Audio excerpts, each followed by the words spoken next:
दर्शकों को स्वागत है आपका विधि संचर न्यूज में। मैं हूं कृष्णकांत से घरी। अब देखते हैं दिन भर की खास खबर।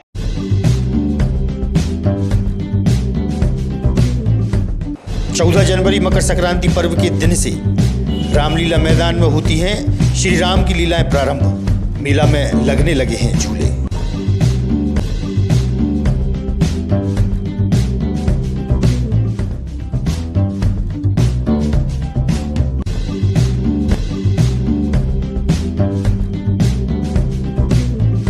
चाइनीज धागा हो रहा है लोगों के लिए जानलेवा साबित। पुलिस प्रशासन द्वारा की जा रही है चाइनीज धागा विक्रेताओं पर कार्रवाई, टीआई ने बताया।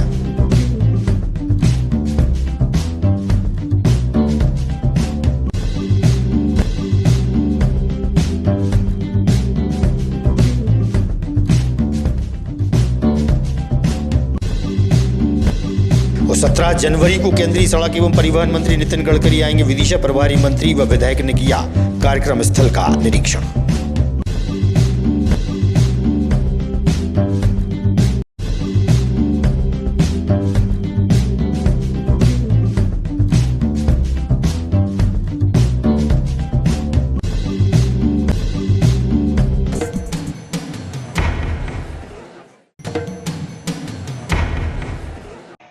अब खबर विस्तार से।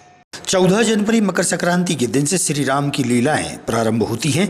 वहीं मेला में लोगों के मनोरंजन के लिए झूले भी लगाए गए हैं। वहीं कुछ झूले लगने की प्रक्रिया जारी है। मेले में आए झूला संचालक से हुई चर्चा। वहीं मेले में दुकानें भी सज रही हैं।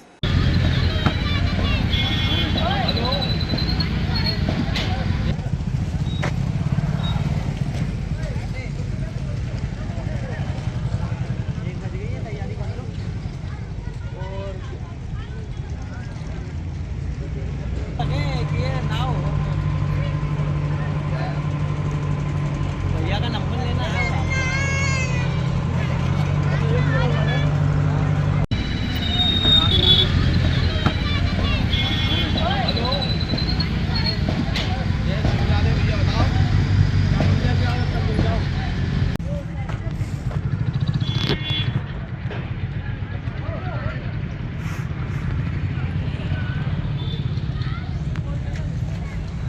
इस बार बहुत अच्छा लगेगा जनता को। वो इसलिए अच्छा लगेगा क्योंकि 2 झूले यहाँ पर पहली बार लगेंगे।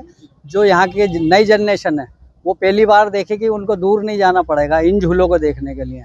सबसे बड़ा समिति का सहयोग ये है कि उन्होंने डिमांड की थी झूले वालों से कि भाई इस बार नए झूले लाओ।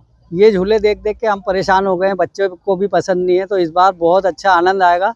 मेला थोड़ा सा भराएगा तो अच्छा लगेगा लोगों को। नए झूले लगे हैं। एक झूला डबल डिस्क नाम है एक झूले का, और एक झूले का नाम रेंजर है। बाकी तो वही पुराने झूले आ रहे हैं शुरू से जैसे आते हैं, लेकिन अब की इस साल बहुत अच्छा लगेगा।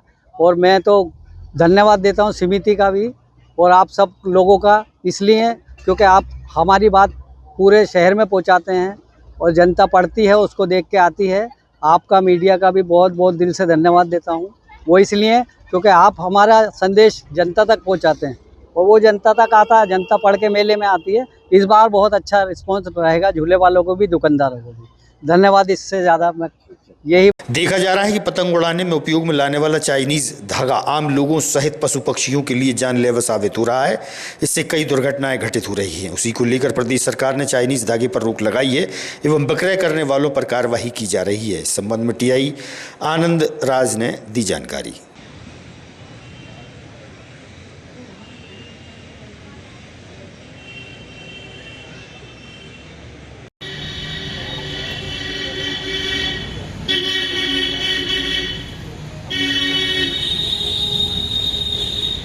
मान लो जो चाइनीज माजा है उसके लेकर किस तरह की कार्रवाई की गई है और किसके यहाँ से अपने ये माजा लिए वो जब्त किया?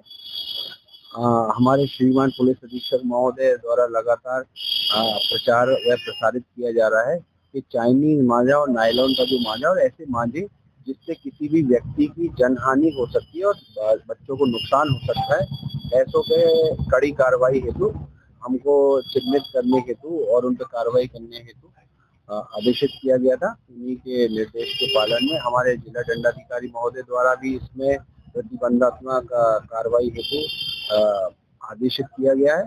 उसी के तारतम्य में आज ये आफ्ताब अमन खान पिता सलीम खान, इनके यहाँ से ये मांझा पकड़ा गया है और जिस पे कार्रवाई की। लगभग कितना माजा होगा और कितनी कीमत है, कुछ आइडिया है? एक तो मांझा लगभग 40 से 50 हजार रुपए कीमत का होगा।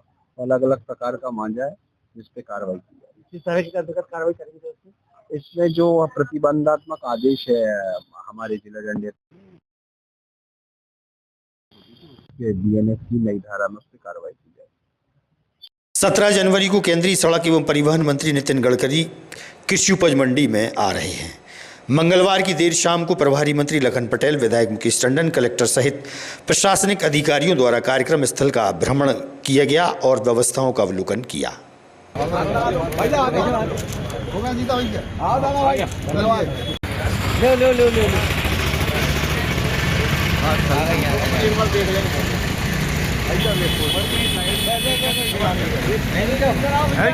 कम्मू भैया भी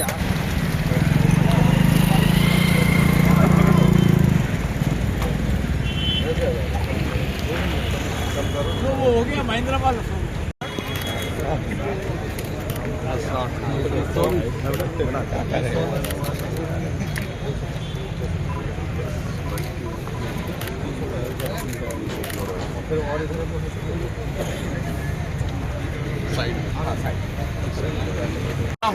टाइम कर लेंगे 12:30 बजे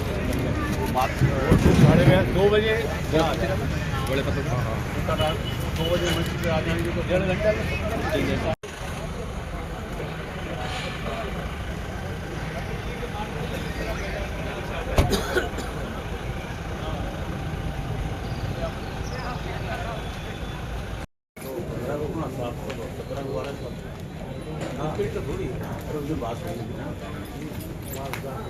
पंद्रह का था सर, स्टेडियम में अपना हेलीपैड है, वो जो पिछली बार था जी।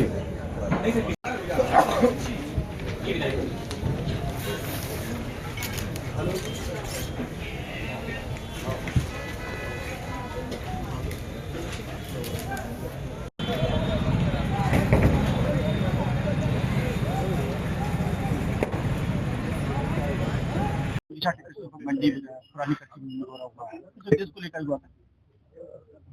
आगामी 17 जनवरी को हमारे मुख्यमंत्री जी, हमारे केंद्रीय कृषि मंत्री जी और माननीय गडकरी जी जो परिवहन और सड़क परिवहन मंत्री हैं, उस समय बहुत सारी सौगातें विदिशा को मिलने वाली हैं। उन्हीं के कार्यक्रम यहाँ आयोजित किया जा रहा है, जिसमें एक जनसभा संबोधन भी करेंगे और बाकी प्रदेश की और देश में जो जनता की भलाई के लिए योजनाएं चल रही हैं उन सब की जानकारी भी जनता तक पहुंचाने का काम करेंगे। और उस समय लगभग 12 बजे यहाँ आगमन होगा, रोड शो होगा। रोड शो के बाद लगभग 1:30 से 2 के बीच में मंच पर आ जाएंगे। ये 1-1.5 घंटे का कार्यक्रम होगा। मुझे लगता है कि यहाँ का उत्साह देख के, पोस्टर सब देख के लगता है कि बहुत ऐतिहासिक कार्यक्रम होने वाला है और सब लोग तैयारियों में लगे हुए हैं। मेरी ओर से इस समय नया वर्ष चल रहा है। मेरी ओर से सभी विदिशा वासियों के लिए नए वर्ष की बहुत बहुत हार्दिक शुभकामनाएं, बधाई। और आपके माध्यम से जनता से भी अपील करना चाहता हूँ, उस दिन समय निकाल करके और जनसभा में शामिल होकर इसका विचार सुने। शासकीय गर्ल्स कॉलेज मंगलवार को वार्षिक उत्सव का कार्यक्रम मनाया गया था। इस दौरान कॉलेज के प्राचार्य वीडी अहिरवार द्वारा अपने उद्भूषण में मुगल आजम और फिल्म के बारे में छात्राओं को बताया गया था। उसी को लेकर कॉलेज की पूर्व छात्रा और विश्व हिंदू परिषद की सदस्य महिमा दुबे ने आपत्ति जताई। इस संबंध में महिमा दुबे और कॉलेज के प्राचार्य से चर्चा हुई तो उन्होंने अपनी बात रखी। मैं आपको इतिहास बता दूं भारत का, यदि आपने नहीं पढ़ा हो तो हमारे भारत में कभी पर्दा प्रथा जैसी कोई कुरीति नहीं थी। हमारे यहाँ जो है वो रानी महारानी सीता भी नहीं है। हमारे यहाँ बहुत सारी ऐसी रानियां रही है जिन्होंने आगे बढ़ के पढ़ाई भी की है। आप सावित्रीबाई फुले जी को बताइए ना, आप डॉक्टर APJ अब्दुल कलाम के बैठे बताइए ना। सावित्रीबाई फुले जी जो है ना, वो पूरे समाज से लड़के जो है बच्चियों की शिक्षा के लिए वो गई। तो उस समय पर्दा प्रथा कब आई? पर्दा प्रथा हमारे भारतीय समाज में कभी पर्दा प्रथा का कोई जिक्र नहीं है। क्यों आई? जब मुगलों का आक्रमण राजस्थान से प्रारंभ हुआ तो समय हमारी बच्चियों को, हमारी बेटियों को उन मुगलों की नजरों से, उन नजरों से बचाने के लिए जो है ना, हमारे समाज ने रात्रि में विवाह प्रारंभ किया बचाने के लिए पर्दा प्रथा प्रारंभ की। आप साउथ में चले जाएंगे, पूरे साउथ जो भारत है हमारा दक्षिण भारत, तो दक्षिण भारत में कहीं भी कोई पर्दा प्रथा नहीं है। क्यों पर्दा प्रथा, एक सेकंड, क्यों पर्दा प्रथा नहीं है दक्षिण भारत में? क्योंकि कभी मुगल जो है ना दक्षिण भारत के पार आक्रमण करने पहुंच ही नहीं पाए। उन्होंने उत्तर भारत में राजस्थान में जो है आक्रमण किया, हमारी बहन बेटियों की इज्जत पर वार किया, इसी कारण से। और आपको अगर रानी संयोगिता के बारे में बताऊं, रानी पद्मिनी के विषय में बताऊं, जिन्होंने मुगलों के आक्रमण के कारण अपनी आबरू को बचाने के लिए उन्होंने जौहर किया था। आपने वो गाथा क्यों नहीं बताई? आपने मुगल आजम को क्यों पर दृष्टि बताया? आपने उमराव खान को क्यों पर दृष्टि बताया? आप मेरे को जवाब दीजिए ना। चलिए मैं जवाब दे रहा हूँ, आप पर्दा प्रथा की बात कर रहे हैं, मैं जवाब दे रहा हूँ। कारण क्या है आप उसका जवाब भी दीजिए, अगर आपने इतिहास पढ़ा है। मेरा नाम महिमा दुबे है। महिमा जी, अगर आप पहले क्या पद क्या है आपको? मैं विश्व हिंदू परिषद की कार्यकर्ता हूँ अभी, और इस कॉलेज में मैं पूर्व छात्र संघ की सचिव भी रही हूँ और इस कॉलेज की विद्यार्थी हूँ। ये जो एक कुछ वीडियो वायरल हो रहा है जहाँ प्राचार्य के द्वारा कुछ एक तरफा धर्म की बात कही गई है, क्या पूरा मामला है? कल वार्षिक उत्सव था हमारे कॉलेज में, तो उस कॉलेज में जब हमारे ये प्राचार्य महोदय हैं उनका वक्तव्य हुआ अंत में, कार्यक्रम के अंत में, तो उन्होंने ये विषय रखा, उन्होंने ये बताया सब बच्चियों के सामने कि जो उमराव जान मुगल आजम जो फिल्म बनी है और मैं आवारा हूँ, इस तरीके की जो फिल्म बनी है, ये फिल्म हमारे समाज के परिदृश्य को दिखाती हैं और इन फिल्मों से हमें सीखना चाहिए। तो मैंने प्राचार्य महोदय से ये प्रश्न किया कि हमको उमराव जान से क्या सीखना चाहिए? हमको उमराव जान से सीखना चाहिए कि हमको महारानी लक्ष्मीबाई से या उनकी शौर्य गाथा से हमको सीखना चाहिए, और हमको सीखना चाहिए पृथ्वीराज सिंह चौहान से कि हमको मुगल आजम से, उन मुगल आजम से हमको सीखना चाहिए कि जिन्होंने हमारे भारत पर आक्रमण कईयों बार किया और आक्रमण करने के बाद हमारे यहाँ के बंदरों को तोड़ा और हमारी महिलाओं को, स्त्रियों का उन्होंने अपहरण कर उनके साथ बलात्कार जैसी घटनाएं की। हमको उन मुगल आजम से सीखना चाहिए, हमको पृथ्वीराज सिंह चौहान की रानी संयोगिता से सीखना चाहिए, जिन्होंने अपनी आन बचाने के लिए रानियों के साथ जौहर कुंड में वो जलती ज्वाला में वो कूद गई थी, कि हमको उनसे सीखना चाहिए। फिर मैंने इसके बाद ये प्रश्न उनसे किया तो उनका ये जवाब था कि मैंने जो मेरे समय पे जो मूवियां देखी है, तुम तो नई समय की लड़की हो, मैंने जो अपने समय पे मूवी देखी है मैंने उनके बारे में बताया। तो मैंने फिर उनसे प्रश्न किया कि आपने क्या पृथ्वीराज सिंह चौहान पर जो मूवी बनी है आपने वो नहीं देखी क्या? कि आपने महाराणा प्रताप पर जो मूवी बनी है आपने धारा 370 नहीं देखी क्या? तो उनका ये जवाब था उस पर कि नहीं, मैंने ये मूवियां नहीं देखी हैं, ये कब आई ये मूवियां? तो फिर मैंने उनसे बोला, मैंने कहा आप प्राचार्य बने, आपने भारतीय इतिहास को नहीं पढ़ा, आपने राजस्थान के शौर्य गाथा को नहीं पढ़ा। मैंने ये विषय भी रखा कि मैं यहाँ धर्म को बांटने की बात नहीं कर रही हूँ, मैं बस इतना कहना चाहती हूँ कि ये कॉलेज का कार्यक्रम है और इस कॉलेज के कार्यक्रम में उमराव जान से हमको सीख लेनी चाहिए, बच्चियों को सीख लेनी चाहिए। इस तरीके की बात इस कॉलेज में नहीं होनी चाहिए और मुगल आजम से हमको सीख लेनी चाहिए, और ये समाज के परिदृश्य को दिखाती है। इस प्रकार की जो वक्तव्य प्रिंसिपल ने दिए हैं उनको ये इस प्रकार के वक्तव्य नहीं देना चाहिए। आप जब वीडियो बना रहे थे तो आपका मोबाइल भी बंद करवाया गया? जी, मेरा माइक भी बंद करवाया गया। जब मैं इस बात के विषय में इसका जो है पक्ष रख रही थी तब मेरा माइक बंद करवाया गया, मेरी माइक की आवाज स्लो करवाई गई कि इसकी माइक की आवाज आप स्लो कर दीजिए, प्रिंसिपल ने इशारे से कहलवा कर। और जब मैं मोबाइल से ये वीडियो शूट कर रही थी, मेरे को पहले आइडिया नहीं था कि ये क्या बोलने वाले हैं और किस विषय में बोलने वाले हैं। तो मैंने जब ये मोबाइल का अपना रिकॉर्डिंग ऑन किया तब इन्होंने बोला कि सभी जो बच्चियां हैं ना वो अपने अपने मोबाइल नीचे कर लीजिए, और इस तरीके की बात की गई। और मेरा माइक भी जो है ना इन्होंने बंद करवा दिया गया ताकि मेरी आवाज जो है ना वो बच्चियों तक ना पहुंचे और कोई सुन ना पाए। अभी तक कोई किसी शिकायत की आपने? नहीं, अभी तो इस संबंध में मेरी किसी से बातचीत नहीं हुई। मैंने प्राचार्य महोदय से कहा तो इसमें जो हमारे वार्षिक उत्सव की जो संचालिका थी डॉक्टर विनीता प्रजापति मैम, तो मैंने उनसे कहा कि मुझे प्रिंसिपल सर से 2 मिनट बात करनी है, इस तरीके के वक्तव्य वो ना बोले। तो उन्होंने मेरी बात नहीं सुनी। मैंने 2 बार उनसे बोला, मैंने कहा मुझे इनसे बात करनी है, आप मेरे को 2 मिनट बात कर लेने दीजिए, नहीं तो मैं सबके सामने फिर कहूंगी। तो उन्होंने मुझको प्रतिक्रिया के रूप में बोला कि आप जाइए, आप प्रिंसिपल चैम्बर में उनसे बात करिएगा। तो मैंने उनको ये प्रत्युत्तर दिया कि जब उमराव जान से सीख लेने की और मुगल आजम से सीख लेने की बात पूरी भरी बच्चियों के सामने प्रिंसिपल ने कही, तो मैं क्यों चैम्बर में जाकर रानी लक्ष्मीबाई के शौर्य को बताऊं? मैं भी बच्चियों के सामने रानी लक्ष्मीबाई के शौर्य को बताऊंगी जिस प्रकार से उन्होंने उमराव जान से सीख लेने की बात कही। क्या कार्रवाई करना चाहते हैं आप? अगर कार्रवाई नहीं होती तो अगला कदम क्या रहेगा? इस प्रकार की जो प्रक्रिया है जो कॉलेज में संचालित होती हैं, जो एक पक्ष को एक पक्षीय, मैं ये चाहती हूँ कि यदि आपने इस तरीके की बात कही क्यों? उमराव जान से हमको क्या सीख लेनी चाहिए? आप क्या दिखाना चाह रहे हैं कि जो तवायफ थी हमको उनसे सीख लेनी चाहिए या हमको रानी लक्ष्मीबाई की शौर्य गाथा से सीख लेनी चाहिए? इस जवाब को मैं प्रिंसिपल से मांगना चाहती हूँ और ये कार्रवाई उन पर करवाना चाहती हूँ कि इस तरीके की अगर कॉलेज प्रशासन में या कॉलेज प्रशासन के माध्यम से ये कॉलेज में इस तरीके की घटना हुई तो हम इस पर कड़ी कार्रवाई करेंगे, हम लोग आंदोलन भी करेंगे। इस प्रकार की गतिविधियां आज के बाद इस कॉलेज में संचालित नहीं होनी चाहिए। पहले भी इस तरह की क्या हरकत? पहले भी सुनने में आया है कि जो है वो इस तरीके की बातें करते हैं, परंतु मैंने देखा नहीं है। आज मैंने प्रत्यक्ष रूप से देखा, इसलिए ये बात मैंने कही और सब बच्चियों के सामने रखी कि हमको किससे सीख लेनी चाहिए। उमराव जान से सीख लेनी चाहिए, मुगले आजम से सीख लेनी चाहिए, या पृथ्वीराज सिंह चौहान से हमको सीख लेनी चाहिए, या छत्रपति शिवाजी महाराज से सीख लेनी चाहिए। जो आपके द्वारा कुछ जब आपका उद्घोषण हुआ था तो आपके द्वारा कुछ केवल एक तरफ धर्म की प्रचार के बारे में बताया गया था, तो उसके बारे में क्या कहेंगे? एक महिमा दुबे जी नाम की बेटी है, उसने आपको आपकी हॉकटॉक भी हो रही मंच पर और उसका आपने मोबाइल भी छुड़ाया, माइक भी बंद कराया आपने उसका। ये बात असत्य है। बेटी का ना मोबाइल का सवाल ही नहीं उठता मैंने ना तो कोई मोबाइल छोड़ाया है, बिल्कुल असत्य, पूर्णतः असत्य है। उसका कोई झूठ है कि मैंने किसी का मोबाइल छीना, ना तो मोबाइल छोड़ाया, ना मैंने कोई का माइक छीना। माइक मेरे हाथ में था, मैंने अपने संबंधित को दिया है, उनने किसको दिया मुझे नहीं मालूम। ये बात असत्य है। दूसरी बात, और क्या बोलना पूछे? तो पिक्चरों के बारे में आप ज्यादा हाँ नहीं ऐसा नहीं। आपने जो धर्म को लेकर पुरानी फिल्में बोलते थी, मैं जहाँ तक ये समझता हूँ, हम पढ़ने वाले लिखने वाले लोग हैं, हम साहित्य की बात करते हैं, हम विभिन्न विचारधाराओं को पढ़ाते हैं। हम पूंजीवादी पढ़ाते हैं, हम समाजवादी पढ़ाते हैं, हम साम्यवादी पढ़ाते हैं, हम व्यक्तिवादी पढ़ाते हैं, हम उपयुक्तवादी पढ़ाते हैं। और जब हम विभिन्न विचारधाराओं को लेकर चलते हैं तो इनमें हमें ये भी देखना पड़ता है कि साहित्य का, समाज का और फिल्मों का। एक बात प्रसंगवश ऐसी प्रसंग आ गई कि देखिए, समाज में जो पीड़ाएं थी, उन पीड़ाओं को व्यक्त करने में राज कपूर ने 2 बीघा जमीन जो बी.आर. चोपड़ा ने बनाई थी, तो उस बी.आर. चोपड़ा ने 2 बीघा जमीन प्रस्तुत की थी जिसमें समाज की वास्तविक पीड़ाओं को प्रकट किया गया था। उसी तरह से राज कपूर ने जो फिल्म बनाई, और भी जो पिक्चर बताए हैं, तो जो और पिक्चर के बारे में बताया, तो मैं जो आप पूछना चाह रहे हैं मैं वही बता रहा हूँ। मैं जो बोला मैं वो बता रहा हूँ। 2 बीघा जमीन बनी थी जो समाज की संवेदनाओं को, समाज की कठिनाइयों को व्यक्त की। उसी तरह से राज कपूर ने फिल्म बनाई थी जागते रहो, वो बूट पालिश, जो समाज के सबसे कमजोर वर्ग है उसकी पीड़ा को व्यक्त किया गया था। ठीक उसी तरह से श्री 420 उन्होंने फिल्म बनाई थी। आवारा हूँ, समाज की वास्तविकता को प्रकट किया। दिलीप कुमार ने मजदूर फिल्म बनाई थी। उसी तरह से मुगले आजम बनी, जो मुगल परिवारों में, जो राज परिवारों में जो कुछ होता था, जो पिता पुत्र से लड़ता है, वो कठिनाई वहां प्रकट की। उमराव जान पिक्चर बनी, जो कोई पिक्चर जो है उस मुस्लिम समाज की जो कठिनाइयां थी, जैसे बच्ची को अपहरण करके वहां बेचा जाता है और वहां उपयोग किया जाता है, वो व्यथा व्यक्त करती हुई थी।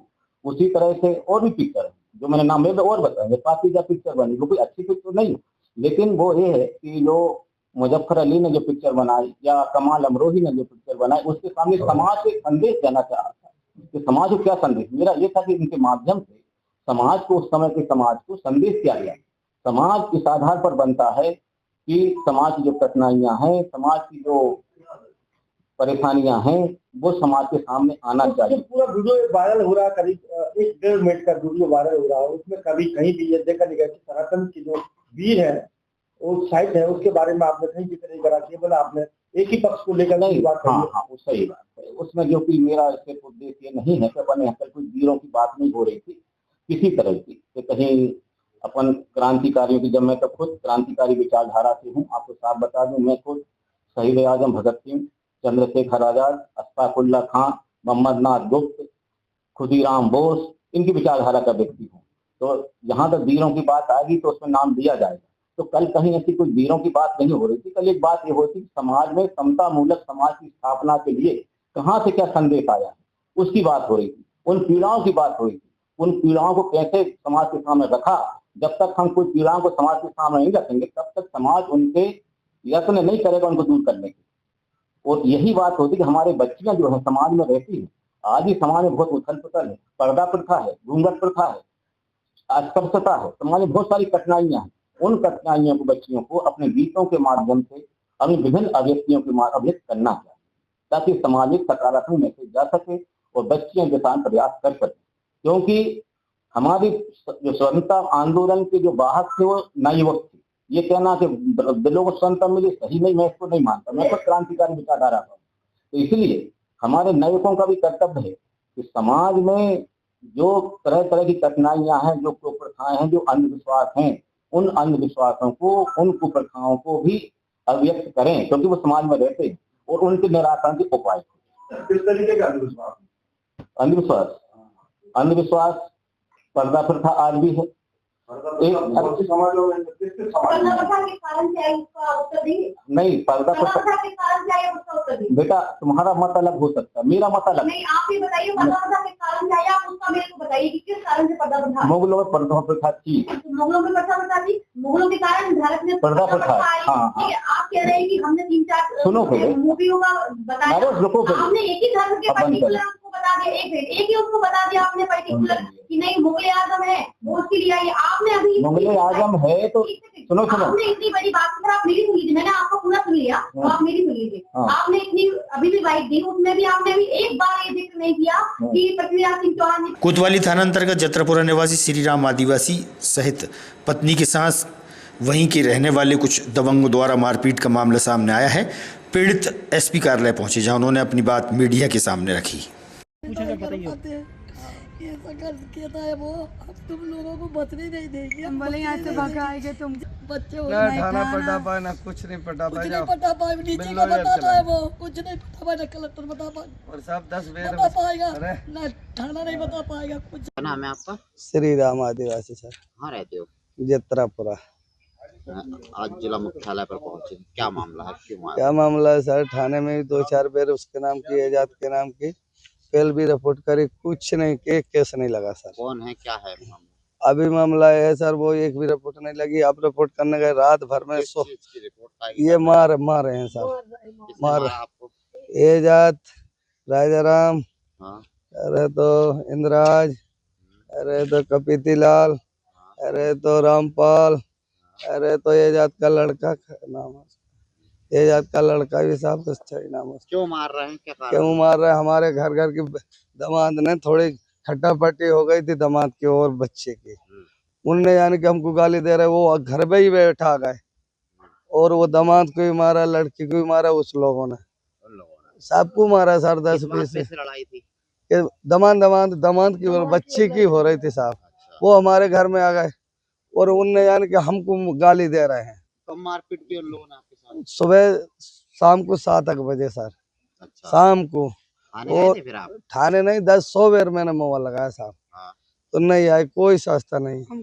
उसको साहब उसको बिठाल के ले गए, उसने वो रिपोर्ट कर दी साहब। हमको 2 बार सुबह से हम घर में रुकते, शाम से घर में घुसते घुसते सर दोनों कमर लगा लिए, फतरे टोल पूरे हैं, वैसे पूरे फतरा।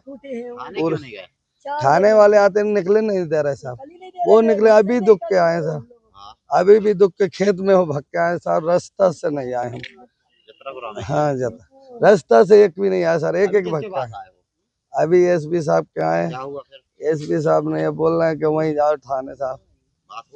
हाँ थाने। हमारा फैक्ट्री नाम है, फैक्ट्री भाई है। क्या हुआ भाई आपके साथ? हमारे साथ ऐसा था, घर पे हम खड़े थे, घर पे खाना वाना बना रहे थे, खा रहे थे और दामाद की और लड़की की लड़ाई थी, 2 की।